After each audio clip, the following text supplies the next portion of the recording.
Saidul sir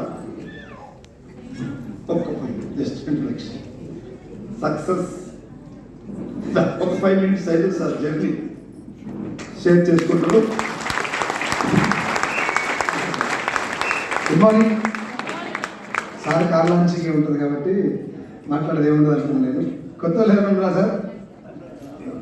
కొత్త వాళ్ళు okay okay okay sir. Good morning.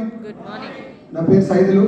నేను వెస్టీజ్లోకి రాకముందు 2010 నుంచి 2020 వరకు ఫార్మా కంపెనీలో వర్క్ చేయడం జరిగింది. సేల్స్ రిప్రజెంటేటివ్, మెడికల్ సేల్స్ మేనేజర్గా గుంటూరులో నేను పనిచేస్తాను. నేను తెలంగాణ నుంచి ఒక 4 సంవత్సరాలు 2013 నుంచి 2017 వరకు ఇక్కడే పనిచేసిన. మళ్ళీ 17లో తెలంగాణకి వెళ్ళినా. ఒక 50,000 శాలరీ తోటి రీజనల్ మేనేజర్గా పనిచేస్తున్నప్పుడు లాక్డౌన్ వచ్చింది. లాక్డౌన్ వచ్చిన సంగతి అందరూ తెలుసు. ఒక్కొక్కరికి ఫైనాన్షియల్గా స్ట్రగుల్ స్టార్ట్ అయింది. కరోనా వచ్చి చచ్చిపోయిన వాళ్ళు ఎంతమంది ఉన్నారో అందులో ఒక 50% పైసలు లేక చచ్చిపోయిన వాళ్ళు ఉన్నారు. ఉండాలి కదా? నేను అంటే కొంచెం స్ట్రగుల్ అవుతున్నప్పుడు నాకు వెస్టేజ్ పరిచయం అయింది. బట్ అందరిలాగానే నేను దీన్ని సబ్బల కంపెనీ మస్తు వస్తాయి ఇట్లాంటివి అనుకొని ఒక 4-5 months వరకు నా ఫ్రెండ్ పర్చేజ్ చేస్తే నెగ్లెక్ట్ చేసిన. ఒక మీటింగ్కి వెళ్ళిన తర్వాత డైరెక్ట్ సేలింగ్ నెట్వర్క్ మార్కెటింగ్ జెన్యూన్గానే ఉంది, అందులో వెస్టేజ్ కంపెనీ కూడా జెన్యూన్గానే ఉంది. దానికంటే 100 రెట్లు ఫేక్ కంపెనీలు ఉన్నాయి బయట. మనకు ఫేక్ ఏది జెన్యూన్ ఏది తెలియదు కాబట్టి ఒక 4-5 కంపెనీలు మోసం చేసినవి కనబడితే ఇది కూడా అలాంటిదే కావచ్చు అని చెప్పి నేను భ్రమపడి మీటింగ్ కూడా వెళ్ళలేదు.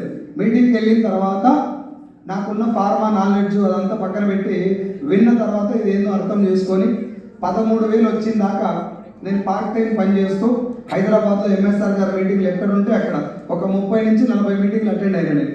మీరు ఎవరన్నా నాకు సార్ మీరు జనరల్గా అడుగుతారు కదా సార్, మీకు సక్సెస్ అవుతుంది సీక్రెట్ ఏంది అడుగుతారు కదా సార్. నన్ను ఒకవేళ అడిగితే మాత్రం ఒకటే మాట చెప్తా, మీటింగ్ ఏంటది? మీటింగ్ ఏం లేదు. నాకున్న తెలివి మొత్తం తీసి పక్కన పెట్టి ఎప్పుడు మీటింగ్ జరిగితే అప్పుడు కారణాలు ఏం చెప్పకుండా మీటింగ్కి వెళ్తే అసలు ఈ బిజినెస్ ఏంది మనకు అర్థమవుతుంది ఒక మీటింగ్ తోటి.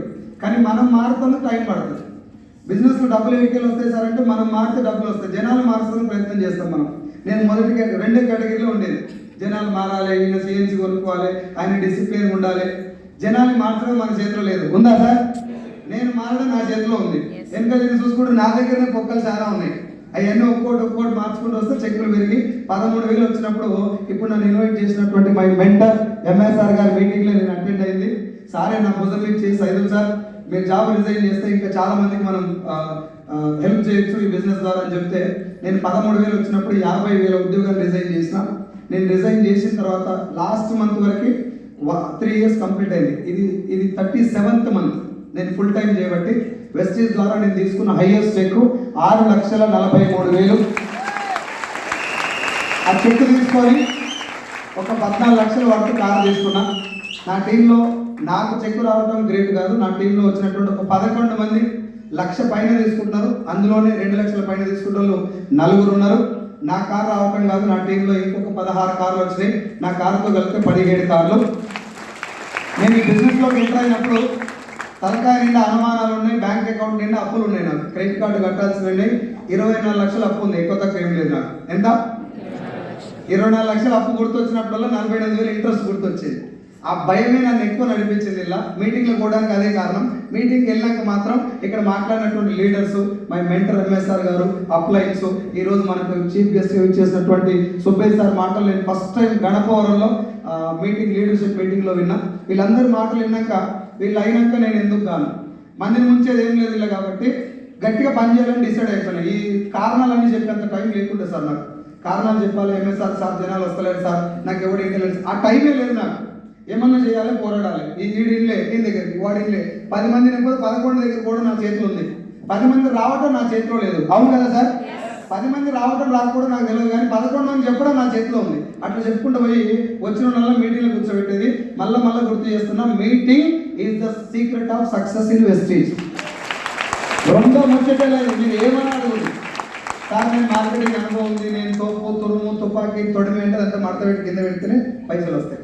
సో నాకు వచ్చినటువంటి ఇన్కమ్ తోటి 24 లక్షల అప్పు తీర్చేసుకున్నాను. టోటల్గా ఇప్పటిదాకా నేను తీసుకున్న ఇన్కమ్ 92 lakhs. అందులో 24 లక్షల అప్పు తీర్చేసిన. మా అమ్మకి గోల్డ్ కొనిచ్చిన, నా భార్య గోల్డ్ అందరి లెక్కన నేను కూడా బ్యాంకులో పెట్టిన. సో అత్తగారు కూడా 2-3 సార్లు సన్మానం కూడా చేయడం జరిగింది పిలిచి. అది రిటర్న్ తీసుకొచ్చిన. మా భార్యకి మళ్ళీ నేను కూడా కొంచెం గోల్డ్ కొనిచ్చిన. మా నాన్న నేను చేసిన అప్పు కోసం ఆయన కష్టపడి సంపాదించిన ల్యాండ్లో ఒక 7 గుంటలు అమ్మాడు నా కోసం. దానికి బదులుగా ఇప్పుడు 2 ఎకరాల పొలం తీసుకున్నా. అక్టోబర్ 20 తారీఖు రిజిస్ట్రేషన్ ఉంది. 2026 ఆగస్టు 20 తారీఖు నేను నా సొంత ఇంట్లో ఉంటా హైదరాబాద్లో. Thank you so much and wish you welcome.